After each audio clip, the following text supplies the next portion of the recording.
How's it going, everybody? I'm Marshall. Welcome back to New Mexico State men's basketball news. In today's video, we're going to talk about how the Aggies dropped their fifth straight game. So they're now 3-5 after starting the season out 3-0, fifth straight losses. A little frustrating, but what was even more frustrating was the officiating. So we're going to get into all that and how it all played out and how the Aggies lost last night. So like I tried to do the last video, and I got right into it, and I kind of realized that as I was talking about it, was the starting lineup. The starting lineup did kind of switch in the Arizona tip-off, and it switched again last night. Deontay was back in the starting lineup. Christian Cook didn't start. We started Emmanuel, but Emmanuel and Edward, I don't believe scored from what I remember. Nate Shimanga actually had 10 points, didn't have enough rebounds though, and we're like one of the better rebounding teams in the nation right now, surprisingly. But I think we could have rebounded a little bit better yesterday. Thought we could have shot the ball better. We got off to a pretty slow start. We were down 6-14, and we got up by 6 towards the end of the first half of 29-23. We were up by 3 at the end of the first half, 30-27. Had an early bucket to start the half, I believe, from Zadi. Got us up by 5, and then it was tied. Then Jaden hit a big 3 and got fouled and made the free throw, so we were up by 4. And then I believe Abilene Christian went like on a 10-0 run or something like that. And that's where we're getting to the officiating. The officiating just ruined the game, ruined the momentum, ruined our night. There was times we were making comebacks, but then they were calling every little foul known to man. I know I've been saying that a lot this season, but it just got even worse last night. I mean, if you were at the game, the crowd was pissed off at the refs like crazy. There's a lot of people leaving early. The Aggies almost made a comeback towards the end because Coach Hooten got ejected. Coach Hooten, he got in a technical foul. I can't remember exactly when in the second half, but kind of midway through, I think I remember. And then towards the end, he just kept going at it with the official, and then they threw him out of the game. He shook the Abilene Christian's hand, coach's hand, walked out, and we were clapping for Coach. We're like, "Hey, Coach, you're good." Coach is a big, passionate guy. You think that we're upset at their losses? Imagine Coach Hooten. Coach Hooten's the most mad at our losses, obviously. He's a passionate guy. He wants to turn this program around. He wants to win. He's not used to losing. He's got like a 60% win percentage, really good for college.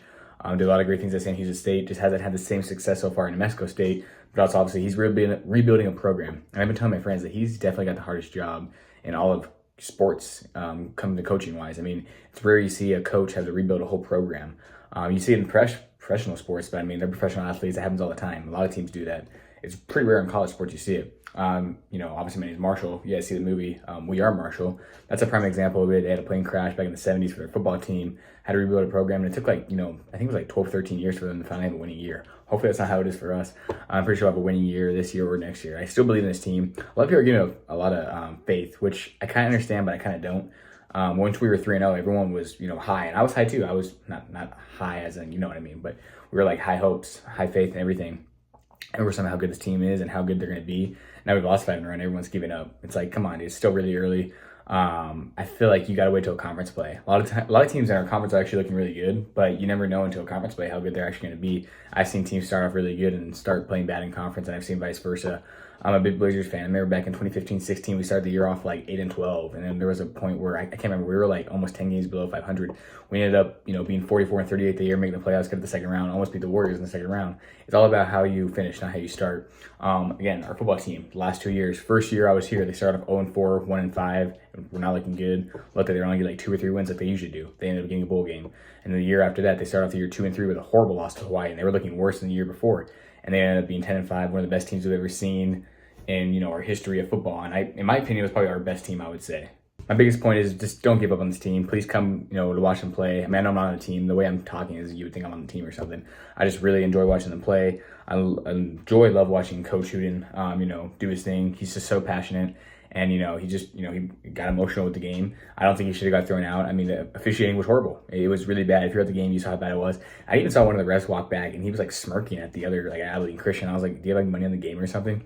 And, congratulations to Abilene Christian on getting the win, but they were really disrespectful, too. Number 21, I can't remember his name, but he's a bucket. He's a great player. I'll give him that. I think he had, 25, 26 points. Super amazing player. Not sure how many averages, but he was a bucket. He only missed 2 shots all night probably. But he was talking crap to Pistol Pete. I'm like, come on, man, that's our mascot. You don't do that, bro. That's just disrespectful. And at the end of the game, I think I was number 5 or something like that. Horrible hair, by the way. Just talking my crap too. He comes down the court and he's sticking his tongue out at Robert, trying to get in Robert's head. And then Robert obviously tried to go grab the ball and stuff. It's just come on, dude.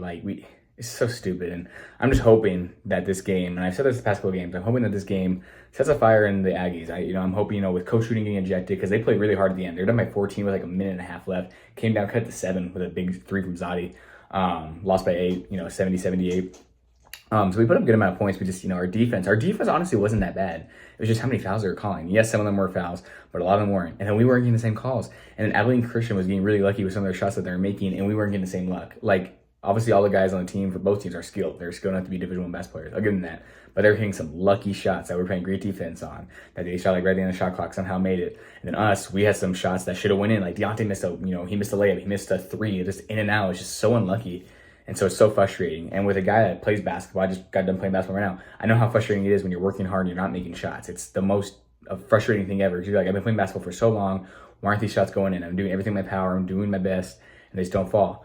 And it took a while for them to get going yesterday. They definitely shot the ball a lot better than they were, the past couple games on the road or in those tournaments. This upcoming week, though, we have some tough games. That's why I really wanted to win this game, because now we're 3-5. Play against UNM on the road, Texas on the road, play Southern Utah at home. All three of those teams, super good. UNM 6-2. I don't think they're as good as they were last year, but they're still a solid team. They did barely just beat San Jose State, so they could use that as okay, we got to start playing a lot better against us, obviously a rival. Play against Texas. I'm not sure where they're ranked at. I haven't been keeping up with them as much, but it's Texas. We know how great of a team they are. That's on the road. It's going to be a tough game, really tough environment. Southern Utah, they're 8-2, first in the WAC. Again, still early. We're 3-5, they're 8-2. A lot of times, they should be able to beat us. But at the same time, playing against different competition, different teams, we'll see how it goes. And we have the advantage being at home. Even though we lost last time at home, we're still a good home team, I believe. Better home than on the road. And I'll actually be able to go to that game.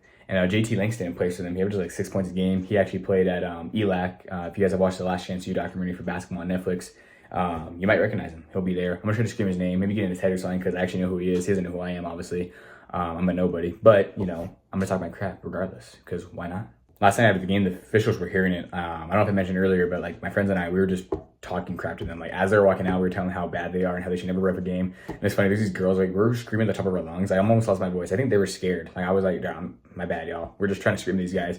And we were cheering on our team. Obviously, I was upset that we lost, and I was upset at some of the things we were doing. But that was probably the first game ever that I've been more mad at, I wasn't really that mad at the team. I was a little bit, like I said, I was just more mad at the officiating, how they ruled it. It just killed our momentum, killed our vibe. I think it was Coach Payne had to take over the head coaching position for the last 2 minutes. They worked hard at the end. They didn't really play a bad overall game. Abilene Christian is a good team. But I'm glad we're playing good teams. It's only going to make us better. We're not going to get better by playing bad teams. After those 3 games that I was talking about earlier, those 3 tough teams we play against University of Southwest, who's actually 6-2 right now for their NAIA. Then we play against,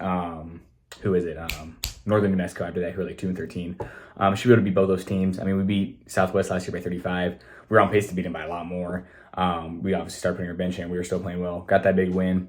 Southwest actually beat Navajo Tech by 100 and then by 80. But Navajo Tech's really bad. I think it's in New Mexico. Or Navajo Tech, Navajo something. And they always play them, they always blow them out. So I was dang, they beat them by a lot. So I don't care how good they are. They're still an NAIA program. Should be able to win. But again, last year we barely beat Northern. So you never know. But depending on how these next 3 games go, hopefully we can win at least one of them, if not more.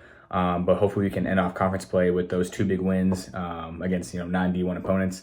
Northern New Mexico, they're not that great. We should be able to destroy them. But last year, again, it was super close for no reason. The year before that, we've been 40-something. We've always destroyed them. I don't know what happened last year. I was at that game. But that game, they did use that to do better against UNM.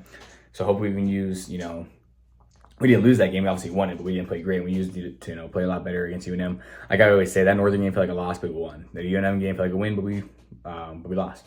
I really wish we had UNM at home this year, because I really think that we could, have a chance at beating them.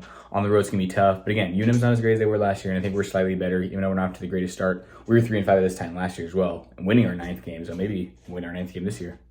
I'm going to watch that game on TV. Can't go in person. Let me know if you guys are going, and, comment, what the experience is like or how excited you are for that game.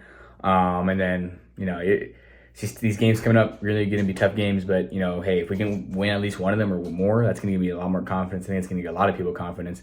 We could be one of those teams that we beat these good teams and lose to not so great teams like Pepperdine and Bowling Green. And I think Pepperdine beat a team by 60 recently, but they're a non-D1 or they're a really bad D1. I think so, they're 0-5 or something.